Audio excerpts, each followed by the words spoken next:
I call the members to order. And the first item on our agenda is questions to the First Minister, and the first question is from Clear Griffith. Thank you, Llywydd. Will the First Minister make a statement on the impact of Brexit on further and higher education? We address the implications of Brexit for post-compulsory education in our white paper, Securing Wales's Future, and identify priorities for negotiations. We continue to press for these priorities in discussions with United Kingdom government officials. In the Assembly, you told us that you and your government had no plans for the Welsh NHS if there was to be, as is of course increasingly likely now, a no-deal Brexit. In fact, your exact words were, there's no planning for a no-deal Brexit. It's more like people running around in circles screaming. There are no plans at all for it. Now, I'm not sure that's the kind of leadership that the people of Wales expected from somebody who stood on a promise of standing up for Wales. But if you have no plan for the NHS, could you tell us whether that's also the case for Welsh universities and Welsh colleges in the face of a no-deal Brexit? And if it is, when exactly would you expect the HE and FE sector to start running around in circles screaming? Well, the member's been mischievous. He knows full well I was referring to the UK government and not the Welsh government, as he knows, but there's the mischief. But he asked a question, what is the situation in terms of what we've done? Well, we have the European Advisory Group bringing together business leaders, representatives from universities, trades unions, agriculture, public services, politicians and the third sector. We have a higher education Brexit working group with senior representatives from the HE and FE sectors. They are providing us with advice on the implications of Brexit for the higher education sector. We have the Council for Economic Renewal Brexit subgroup with senior business leaders and organisations chaired by the Economy Secretary. We have the Environment and Rural Affairs Brexit Roundtable Stakeholder Group set up after the referendum. That is a forum for engagement and collaboration between the Welsh Government and the food, fisheries, farming, forestry and environment sectors. And he mentioned health. Well, we continue to work with key health and care stakeholders through the main representative bodies, and we're also working directly with specific groups such as Public Health Wales, the RCN and NHS medical directors in order for us to understand from them what their challenges are. Mark Ruttles. But will the First Minister and his party get behind a deal with the EU on education or anything else? I mean, at Chequers, the Prime Minister went a long way towards the sort of Brexit that Labour claims to want. But instead of welcoming that, they say they'll vote down any deal based on it to try and get a general election instead. Since that approach may lead to our leaving the EU without a deal, will you, as First Minister, now support the UK Government in accelerating preparations for such an outcome? Well, Boris Johnson and David Davis stood behind the Prime Minister with a knife. And we all saw what they did. I mean, really, this is not the strongest ground for his party to lead on, given the incredible divisions that exist within the Conservative Party. Now, in terms of what the Prime Minister is trying to do, she is trying, I hope, to steer the UK towards a soft Brexit. In that, I will support that general principle, but we need to see more detail. We don't know yet what will be in the Trade White Paper. It hasn't been shared with us in its entirety. We don't know what the detail will be. We don't know what the view of the EU will be, but what is absolutely clear is this, that the Conservative Party is absolutely divided. The resignation of two senior cabinet secretaries in the space of one day is, hasn't happened since 1979, I understand, and that shows the depth of the division that exists in Whitehall. It's time, really, for the Conservative Party to get a grip and show some leadership for this country. Brown. Thank you. First Minister, the UK has 3 universities in the global top 10. The rest of the EU has none. They're not even in the top 30. Has the First Minister made any assessment of the impact on EU students, government and non-governmental agencies and organisations, such as the European Space Agency, were they to lose access to our world-leading academics and educational institutions? I don't think it works for anybody. I think the first thing that academics will tell you is they rely absolutely entirely on the ability to work in different universities around the world. And if the UK is seen as self-contained, that will be to the UK's detriment. If it's seen as unwelcoming, that will be to the UK's detriment. It's absolutely essential that cooperation continues in the future, with schemes such as Erasmus and Horizon 2020 being able to deliver to their fullest extent. Question 2, Vicky. Question 2, Vicky Howell. Will the First Minister provide an update on the Welsh Government's plans to improve the welfare of companion animals in Cynon Valley?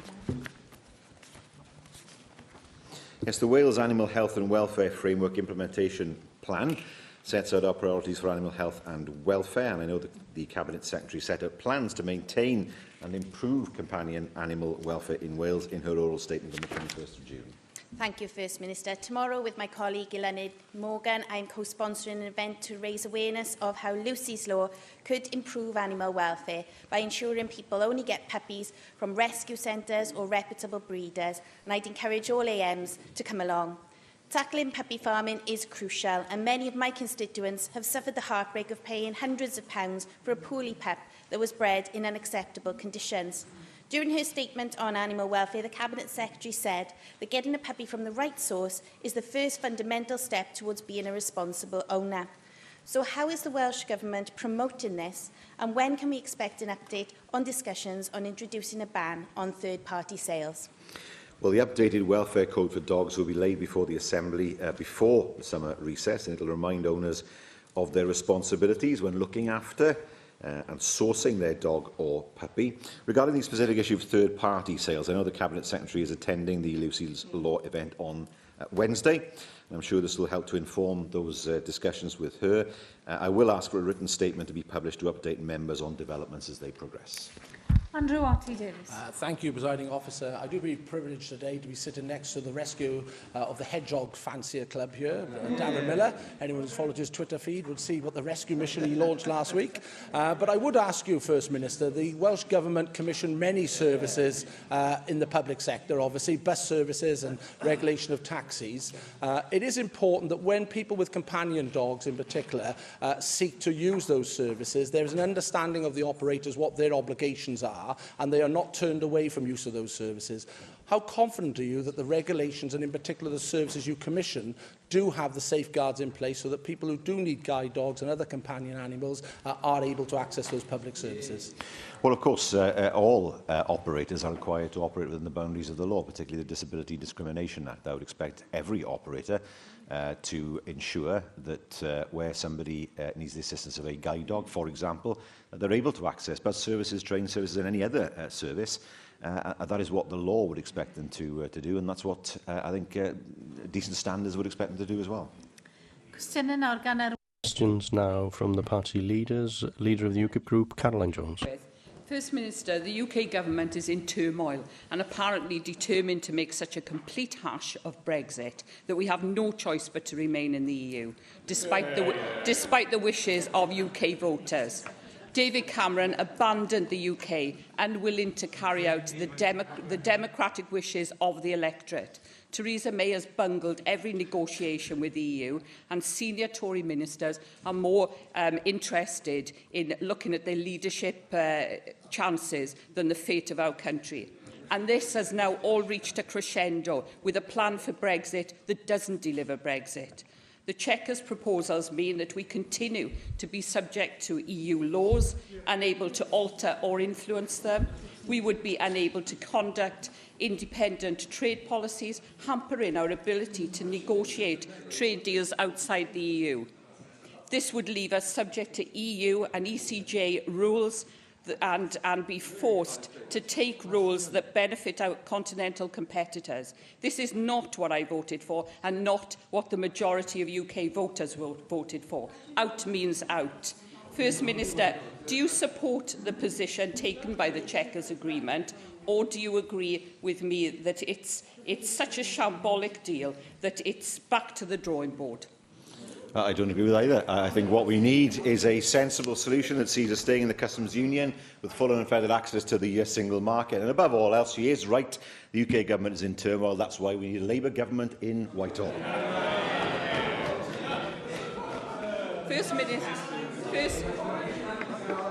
First Minister, unfortunately, the Labour Party position is confusing. The Labour MP for Aberavon strongly believes Labour should commit wholeheartedly to a Brexit model that would see the UK continue to make financial contributions to the EU and accept many of its laws. The Labour leader in Westminster clearly isn't sure what he wants. And one day it is we need to remain in the single market and the customs union, and the next is to obtain a tariff-free trade relationship with Europe that we develop a customs union to go alongside that. And the Shadow Cabinet has more resignations than appointments. And the Shadow Brexit Secretary is now calling for a second referendum, seemingly influenced by key members of the Unite Union. First Minister, what is your party's position on Brexit? Is the position you outlined with the leader of Plaid Cymru, is that what it is, or is your stance or your Labour Party's stance, please? The former. Sorry? Caroline George. Back again, is it? No answer. Okay. Former. Sorry? The former. The former, what we agreed with Plaid Cymru. With Plaid Cymru. Thank you. Sorry, I didn't quite catch that. Thank you, First Minister. I note that your government has today outlined proposals for farm subsidies should we ever leave the EU. And I welcome the proposals, which, according to the RSPB, signals a new way of working. So the Common Agricultural Policy has pitted conservationists and farmers against one another in the battle for land. So this will end this approach. So according to your Cabinet Secretary, Brexit presents a unique opportunity to put in place bespoke Welsh policy, which delivers for our economy, society and natural environment. And I agree wholeheartedly with this statement.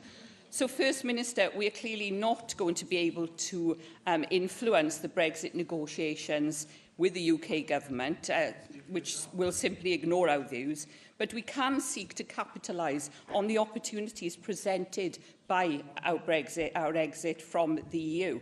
So bespoke agriculture and conservation policies, bespoke fisheries policies and bespoke trade policies. So First Minister, do you agree that it's now time to focus on the opportunities ahead of us and open to us, rather than playing up the risks? And after all, we were supposed to be in a deep recession by now, but instead business investment is booming.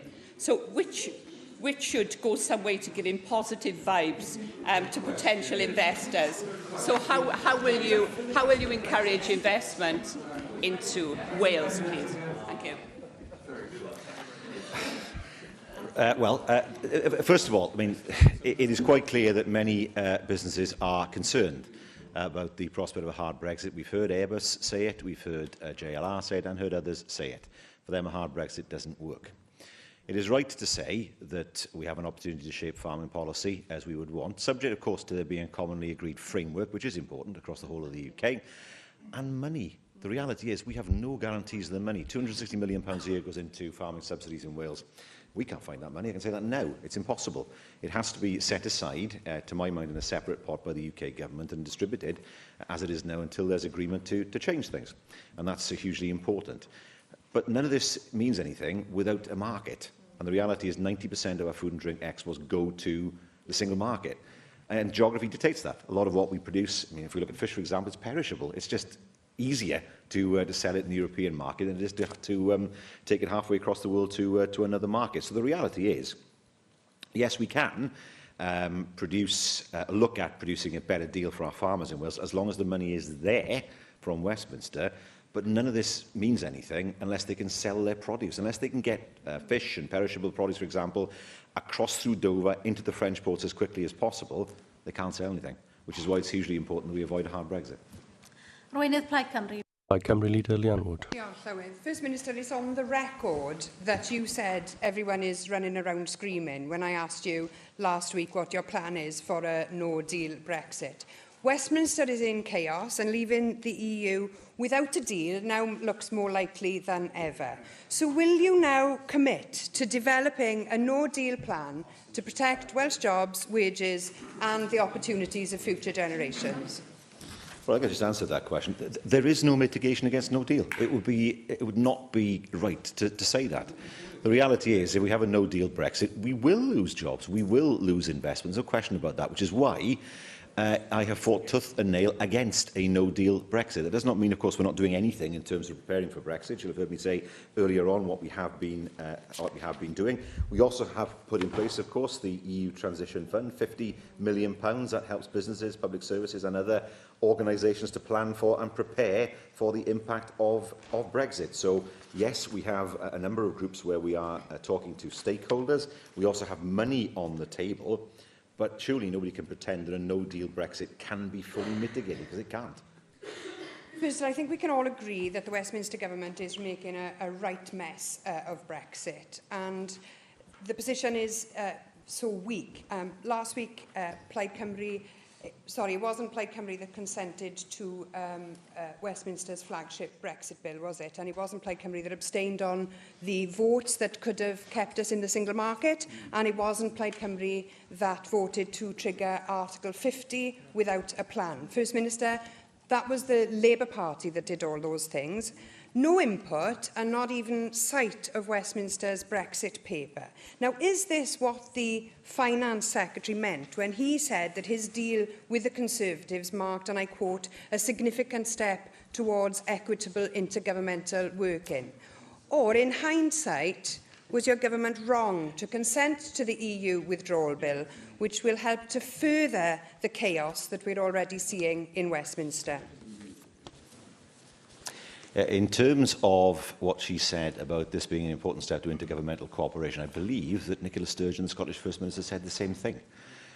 So, yes, it is an important step, but obviously there are different positions taken by the Scottish and Welsh governments. The reality is, I can't answer for what happens in Westminster. I'm the First Minister of Wales, and she will know, working with her party, we have developed what I think are the most thought-through and sensible policies of anywhere in the UK.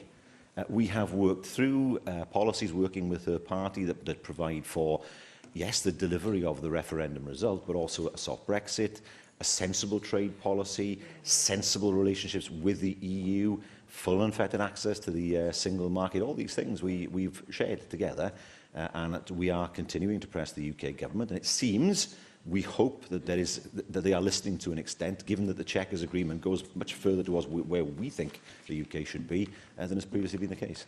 How can you expect the UK government to listen to what we jointly want when you can't even get your own party to accept that position? Your MPs vote against the joint agreed position that your party and my party have agreed in this Assembly. First Minister, we face uncertainty here like we've never faced it before. Within just weeks of negotiating time left and Westminster in more chaos than ever, why do you refuse to accept reality? A no-deal Brexit is looming over us, and I don't think your government is doing anywhere near enough to protect this nation.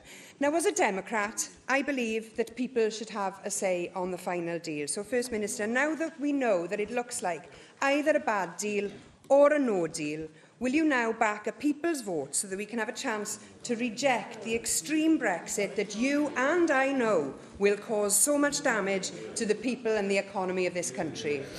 Well, my view has always been that any deal should be ratified by the Parliaments plural of the UK. If that doesn't happen, the matter would have to be settled through an election or indeed possibly by a referendum on the deal itself. Because if there's no other way of resolving it, then the people who voted in 2016 have a perfect right to decide what kind of deal they want to approve from 2018 onwards. It seems right that that should happen. But it seems to me the first port of call is for the parliaments of the UK to examine any deal and decide whether that deal should be supported or not. If there is then, for example, a general election, if that deal is rejected and that proves an inconclusive result, well, how else can it be resolved other than by a referendum on the deal? I think that it becomes inevitable at that stage. On behalf of the opposition, Paul Davies. First Minister, what is the Welsh Government doing to support children and young people with learning disabilities? Well, we have done a great deal, as he will know. For example, the fact that we have we've helped local authorities in terms of providing services for care for children. The fact, for example, that we've put so much money into to CAMS, where so many young people have had benefit of the £8 million extra we've given to CAMS. Of course, we have the Children's Commissioner there who is able to advise us in terms of what more we might need to do. Well, First Minister, you'll be aware of the very worrying report published by the Children's Commissioner for Wales, which showed that on a number of counts, the Welsh Government is failing to deliver the support needed for children and young people with learning disabilities. The report showed that 83% of parents surveyed said they were worried their children were socially isolated, and many highlighted concerns about bullying. First Minister, in light of this damning report, can you tell us what immediate action the Welsh Government will now take to address the concerns highlighted by the Children's Commissioner and support children and young people with learning disabilities? Well, it's hugely important with a report like this that there is a proper response given by government, and that response will be given, of course, and consideration given what the Children's Commissioner has actually said. First Minister, the Welsh Government has already committed to upholding the rights of children and young people across Wales, and yet we have seen a number of recent reports in recent months where the Welsh Government is failing children and young people. Of course, one way the Welsh Government could better support children and young people and uphold their rights is by supporting my proposed autism bill, which has indeed the backing of independent bodies such as the National Autistic Society and the Equality and Human Rights Commission, and is supported by many in this chamber. First Minister, will you now therefore commit to supporting the autism bill, which will actually send a clear message to children and young people across Wales that the Welsh Government will do all that it can to support them? We will do all that we can to support parents and indeed young people with autism. That does not necessarily mean that it has to be done via a bill. It's hugely important that the resources are made available, and we have done that in terms of support. It's also hugely important that we are able to work with organisations to deliver the best package for young people with autism. So we're unconvinced that a bill would do it, but it's hugely important that we look to see what further resource can be identified in order to help those people who live with the condition every day. Question 3, Neil Hamilton. Question 3, Neil Hamilton. Make a statement on how the Welsh Government facilitates outdoor leisure activities in Wales. We work closely with a number of partners, including Sport Wales and Natural Resources Wales, to provide opportunities for people of all ages to participate in a range of outdoor leisure activities. It's important that we make use of our natural landscape to encourage people to become more active. I thank the First Minister for that response. A constituent who's a keen off-road cyclist has written to me from Kidwelly to complain that there's a large area of land near Merthyr Tydfil, which is owned by Natural Resources Wales, has been leased to a private company and trades under the name Bike Park Wales, as a result of which there's been a restriction on public access to that land. And I looked at the Bike Park Wales' website this morning, which says any rider caught trespassing on the trails without a valid pass will be fined on the spot, and this will be enforced by our marshals, a rather dictatorial attitude to take in these circumstances. Can the First Minister tell me what's the policy on public access of the Welsh Government-owned land for the purposes of cycling and walking, and how this new policy of privatisation might affect the Active Wales initiative by banning local people from free and unrestricted access? Well, I'm not aware of the area of land he's talking about, but certainly I cannot see any legal way in which people can have money extorted from them simply because they're standing on a piece of land. I can't see any way where that can be enforced in any lawful way. But if the member writes to me with more details, I will, of course, be pleased to look at this in more detail. Susie Davis. Diolch, Llywydd. First Minister, at the same time that Santander's sponsored community bike scheme has finally come to life, we're really pleased about that, and there are more and more cycle tracks becoming apparent in Swansea. The local authority had planned to dig up a much-loved and well-used tennis court in Mumbles and replace them with a temporary car park. And at least the Swansea Council did listen to residents' complaints about this and have withdrawn their plans for now. At a time when we're trying to get people out of their cars and we have the active travel agenda, as we've just heard, we want people visiting Wales, some of our most important tourism spots. I think this was a bit of a strange and muddled plan from Swansea Council. So do you agree that at a time when the city region is bringing councils together to think big picture about what the regeneration of the area, that they should be looking at active travel in exactly the same way and avoiding short-sighted decisions like this, which actually reduce the opportunities for people to take part in activity? Well, that would be a matter for Swansea Council, but we do expect, of course, local authorities to comply with the Active Travel Act and to look for opportunities to ensure more people are able to cycle and cycle safely. I'm not familiar with the particular planning issue that the member talks about, but I can assure her that it's the view of the government that we want to see more opportunities arise for cycling and walking in the future. Cwestiwn 4. Question 4, Russell George. Will the First Minister make a statement on eligibility to vote in Welsh elections? Yes, to be eligible to vote in Welsh elections, you need to be registered and 18 years of age or over on polling day. I do intend, however, to support the bid to extend the franchise to include 16 and 17-year-olds. Thank you, First Minister. I've been contacted by a former constituent who's written to me to say that he feels disenfranchised at not being able to vote in Welsh elections. He was born in Wales and raised locally, has extensive family in Mid-Wales.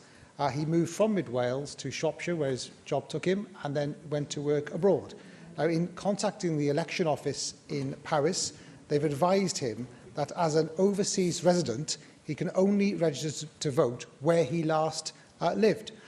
So as a Welsh national, he is able to vote in a UK general election, but he can't vote in a Welsh general election. So this does seem to me to be an anomaly.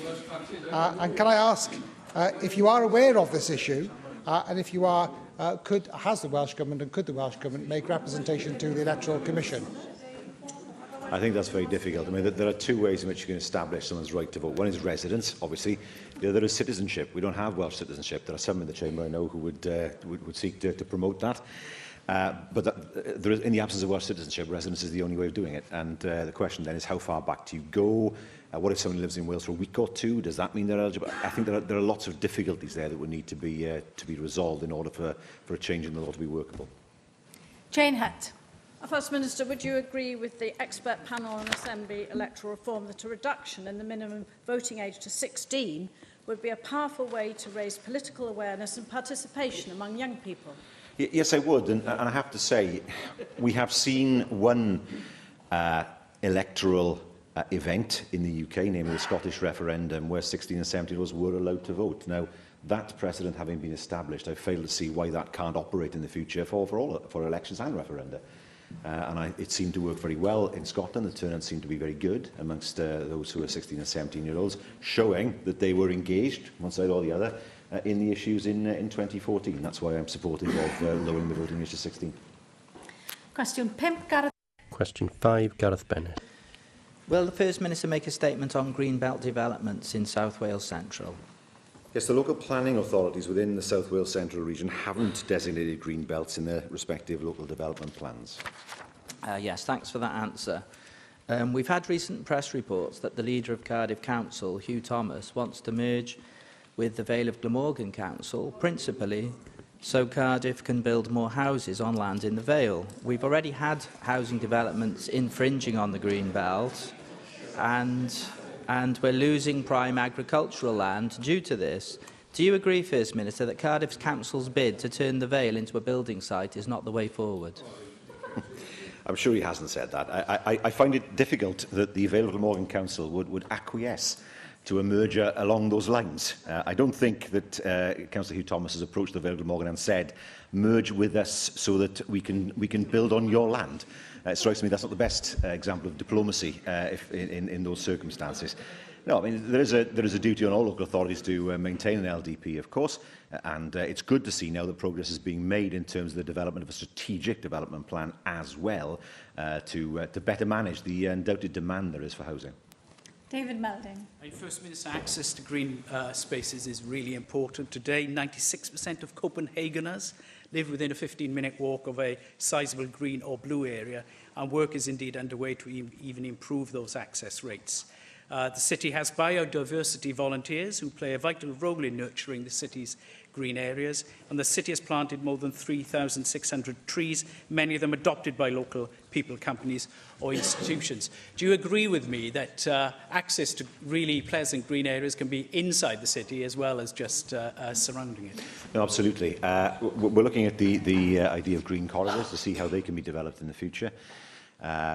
We know that Cardiff, for example, is reasonably well blessed with parks, and the last thing we would want to see, for example, as the city grows, is to see developments without access to green spaces, without access to cycle paths, without access to to a rural environment. And that's hugely important in terms of well-being. For example, we know that the way people perceive their environment has a direct effect on their health and well-being, and that means it's hugely important not just to plan on the basis of let's build houses over there, but more let's create communities that are sustainable, that are easy to travel in and out of, and have access to green areas.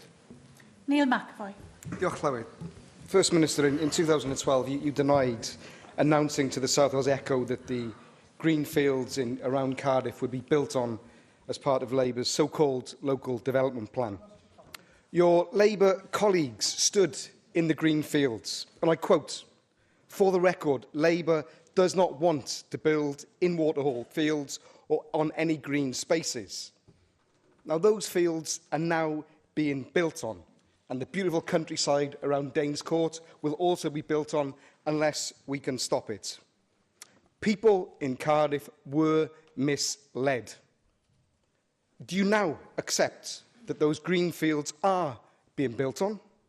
And it's happening because Labour gave these massive housing corporations the permission to do it.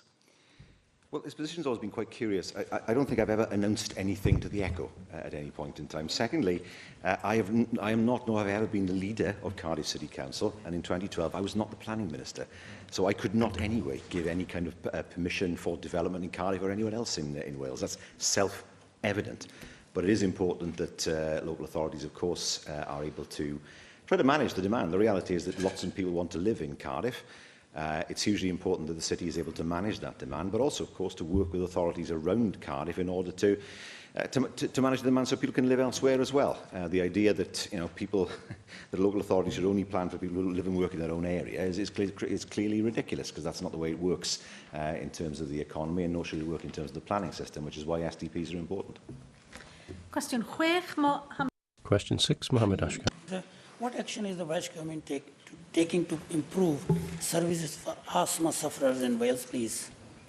Yes, an updated respiratory health delivery plan for Wales was published in January. It sets out the approach to tackling respiratory disease over the next 12 months. And investment in respiratory care in Wales has increased from £338 million in 2009 to 10 to £432 million in 2016 to 17. Thank you very much for that, Prime Minister. The provision of a basic level of asthma care, as set out in the clinical guidelines, contributes to keeping sufferers out of hospital and ultimately to saving lives. According to Asthma UK, Wales is the worst place in the United Kingdom to be an asthma sufferer, with just over a quarter of people receiving every element of basic care, compared to over a third in England and nearly half in Northern Ireland. What action will your government take to improve services for asthma sufferers so that more people in Wales receive every element of basic care, please? Well, the National Respiratory Implementation Group does obviously recognise the significance of asthma as an illness. It's put in place a national work stream and appointed a lead clinician for Wales to coordinate health board activity. Hugely important that patients receive a comprehensive asthma review. That is a priority for us. We are also looking to develop all Wales prescribing guidelines, paediatric asthma guidance, and the establishment of a difficult asthma group for the management of more complex cases. There's also a broader focus on the national review into asthma deaths and measurement of standards through the National Asthma and COPD Audit Programme. Question 7. Question 7, Mark Isherwood. What support does the Welsh Government provide for children with epilepsy? Yes, the Neurological Conditions Delivery Plan for Wales sets out our expectations for the future delivery of safe, sustainable and high-quality care for people who have neurological conditions. That includes, of course, supporting children and young people with neurological conditions such as epilepsy. Well, last week I hosted and chaired the Epilepsy Wales annual Epilepsy Aware event in the Assembly, and we heard that people with complex epilepsy were not being able to access treatment, including the keto diet, although recommended as a first-line treatment by NICE. And this included children with epilepsy after unsuccessfully trying 2 first-line drugs, which is also recommended by NICE, who have a GLUT1 diagnosis. How do you therefore respond to their call for provision within Wales of the necessary treatments and levels of care as outlined in the NICE guidelines, a ketogenic team and accepting the offer from the Daisy Garland Foundation to fund a dietitian in Wales for a year with immediate effect, alongside some other proposals in a list of ideas which would finally, if delivered in Wales, meet the needs of these people and, as they say, impact positively on the finances of the NHS. Well, the member is quite correct to say that currently services for patients in South Wales who require access to support for a ketogenic diet are provided in Bristol. That is correct. The service can be accessed through an IPFR request, but I can say to the member that officials do know of discussions between Cardiff and Vale University Health Board and the Welsh Health Specialised Services about the possibility of those services now being provided more locally. So those issues are ongoing as far as South Wales is concerned, and I look forward to a positive outcome of those discussions to see whether we can actually provide the service closer to South Wales at the moment in time than is presently the case. David Rees. First Minister, I appreciate the treatments that we are talking about, but one of the big problems is actually getting a child who has a severe seizure to the hospital in the first place. I've got constituents who have phoned for ambulances. In fact, family who have lived over half an hour away got there before the ambulances got there. Now, a lone parent cannot take a child to the hospital with a child having a seizure in the back of a car. It's dangerous. They need the response from the ambulance quickly because the child sometimes starts breathing as a consequence of this. Will you ask your Health Secretary to look at the discussions with the ambulance service to ensure that for these type of children, they can get responses quickly so a parent doesn't have to see a child suffer whilst they wait for an ambulance? Yes, the member will be aware, of course, about the assessment system to determine the clinical priority of a patient. The type of response sent to a child who's experienced a seizure will depend on the information provided by the person who's dialed 999, but I can say, in response to this particular concern, that the Chief Ambulance Services Commissioner is currently overseeing a review of the Amber category, which will make recommendations for improvement in the autumn, and it will be important that this issue that he has raised is part of the examination that's taking place at the moment. Leanne Wood. First Minister, while Mark Isherwood and myself might not see eye to eye on many political issues, we have worked closely together on the question of medicinal cannabis with the MS Society. So I wonder if I can ask, has an assessment been undertaken as to how many children in Wales have severe epilepsy, but could also benefit from the availability of cannabis oil, like Billy Caldwell? And will you also see that preparations are made to ensure that the NHS in Wales is prepared to meet the demand for medicinal cannabis and be prepared to prescribe it to patients if and when restrictions are relaxed by the UK government? Well, it's difficult to provide a figure because it depends on the individual, of course, but she does ask an important question. This is tied up, as she will know, in the Misuse of Drugs Act, which is not devolved neither in Wales or in Scotland. So there are issues there that surround the ability of practitioners to prescribe drugs that are caught up in that act. We know that cannabis derivatives can play a role in treating some medical conditions. That's why Sativex, of course, is available in Wales. I can say that on the 18th of June, the Home Office Minister, Nick Hurd, assuming he is still the Home Office Minister, announced plans to establish an expert clinicians panel led by the UK CMO to advise ministers on any applications to prescribe cannabis-based medicines. That panel will consider the merits of each individual case and make a clinical assessment of an exceptional and unmet clinical need. Now, what is not clear to us at the moment is how that will affect us in terms of prescribing.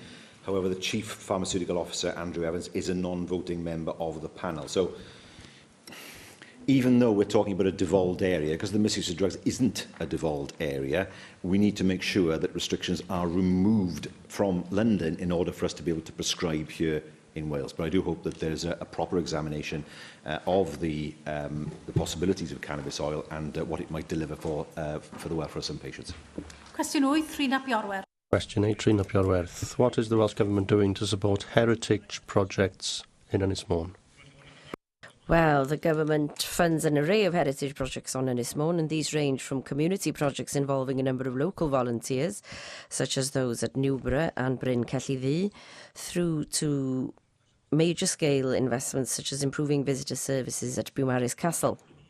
Thank you very much. We, like every other constituency, is very proud of our heritage, and there are a number of exciting plans afoot at the moment to reopen Marquis's Column in Llanfair Pwllgwyngyll, to reopen the Amlwch train line. There are a number of proposals already in operation to celebrate our industrial and transport heritage. I look at the Copper Kingdom in Amlwch and the Cobb Park in Holyhead, but another important proposal, and one that needs the help of the Welsh Government, is to open the museum telling the story of the bridges in Menai Bridge. Now, there was a blow to that particular programme recently when the Trust heard that they wouldn't qualify for funding for the Building for the Future programme. Now, I hope that you as First Minister would agree with me that this is a very good time to look at investing in such a museum, given the steps that are being taken towards dualling the Britannia Bridge. And I would be grateful for some support from you as First Minister, that you, in collaboration with the Minister for Heritage, can look at every possible alternative means of investing in this project, which would be a crown in the recent development of Menai Bridge. Of course, we always, when the money is available, wish to invest in important heritage projects.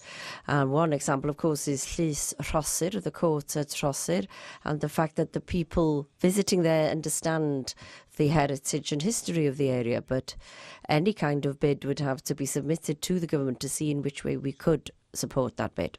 Mark Isherwood. Of course, Ynys Anglesey is an incredible place, and its history goes back a long way. How do you think we can incorporate into the promotion of that island the period when it was the Rome of the Druidic world?